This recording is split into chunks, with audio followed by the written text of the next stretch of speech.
Former Supreme Court Justice Lord Sumption, who today has written a piece in the Sunday Times about lockdown and the government's approach to easing restrictions. Welcome, Lord Sumption. Good afternoon.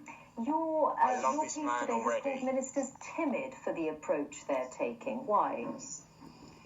Because they seem to me to have no real purpose in continuing the lockdown other than to spare themselves public criticism.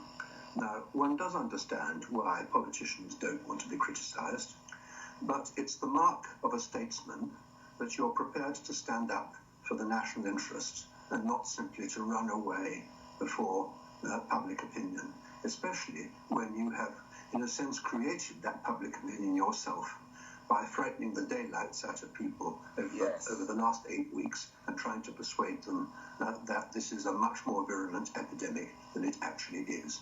The current rationale for the lockdown is incoherent. I say that because the old rationale was you must spread the infections over a longer period so as to allow the NHS to catch up. So that was why there was the slogan, "Save the NHS." Well, they've dropped that part of the slogan, and they've dropped it for good reasons, which are explained in the paper that they published on Monday. Currently, the NHS has more than doubled its intensive care capacity. It's an impressive achievement by the government, but they need to follow the logic of it. The crucial fact is that their paper accepts that COVID-19 is going to be with us long term. That is the likely outcome. And it's consistent with the science. Once a virus has taken hold in a population, it doesn't just go away until enough people have been exposed to the disease to acquire immunity or a vaccine turns up. So when the lockdown ends, whenever that is, the virus will still be there waiting for us. Indeed. And so right at the beginning of this interview, when you said that there's a lack of purpose, the purpose right now for the government is to keep the infection rate down to levels that the NHS can cope with. And we are at a point where by the end of April, there were 50,000 excess deaths in this country, of which about 36,000 were directly related to COVID-19. It's a bit difficult to know what the cause of the other excess deaths were. But the evidence is clear, isn't it, that this virus has taken a terrible toll on the population? No, the evidence is not clear to that effect. Yes. More than 9/10 of the deaths are cases in which the death certificate shows that there were multiple causes of death, and coronavirus was only one of them. This is a virus that attacks people with really serious pre-existing vulnerabilities, and that's consistent with all the statistical analyses. But they wouldn't necessarily have killed them at this point in time, would they? They might have lived with them for many years. No, not for many years. I mean, almost all of these people are very old and suffering from quite serious conditions serious enough to be mentioned as a cause of death on the certificate. The overwhelming majority of them would have died a bit later, but not much later anyway. So what are you advocating now? You've said that the current approach is timid and that it lacks purpose. What approach would you like to see? What I'm advocating now is that the lockdown should become entirely voluntary. It is up to us, not the state, to decide what risks we are going to take with our own bodies. Now, the traditional answer that people give to that is, well, but by going out or in the streets and in shops and things, you are infecting other people. But you don't have to take that risk. You can voluntarily self-isolate. You don't have to go into the streets. You don't have to go to the shops. People who feel vulnerable can self-isolate, and the rest of us can then get on with our lives. We have never lived in a risk-free world, and we're never going to live in a risk-free world. We are going to have to live with COVID-19 because it's going to be around for a long time unless somebody successfully invents and trials a vaccine. So may I ask you then, what choice would you make in that entirely voluntary system that you're putting forward? What choice would you make for yourself and members of your household? Well, I make my choices and other members of my household will make theirs.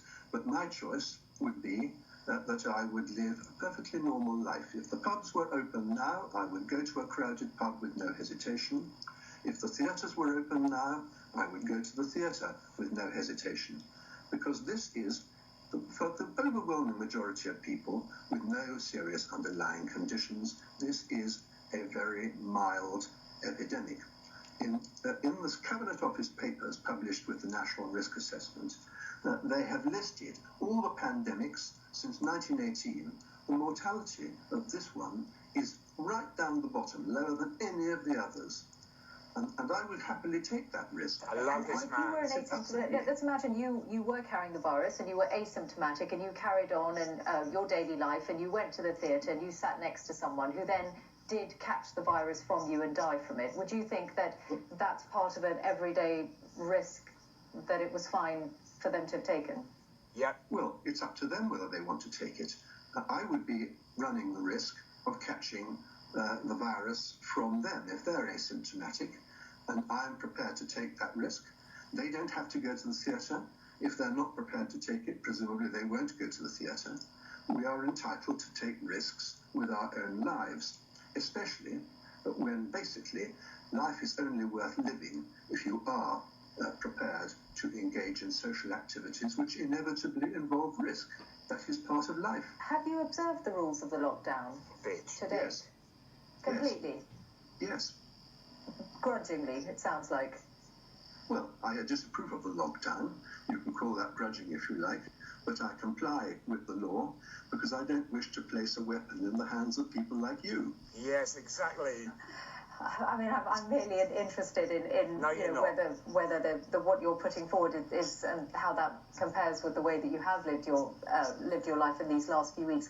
But I wonder if you do think that everyone would make I'm a very public spokesman for a particular point of view, and I'm not going to undermine my own position by disregarding the law. Yes, I just wonder whether you think that in an entirely voluntary system, whether people would make sensible decisions. The Prime Minister has placed an emphasis on the good sense of the British people, but do you think we are a society that can make sensible decisions as individuals while protecting public health as a whole as well? Yes, of course we are. We're grown-ups, we're a sophisticated society, and undoubtedly there will be a few people who do not make sensible decisions. But you cannot imprison the entire population simply because a small minority is not being very sensible with their own safety. So what would you say to the people who've been at anti-lockdown protests in places like Hyde Park in London? I think that if they're opposed to the lockdown, I have some sympathy with them. This lockdown is destroying livelihoods on a massive scale.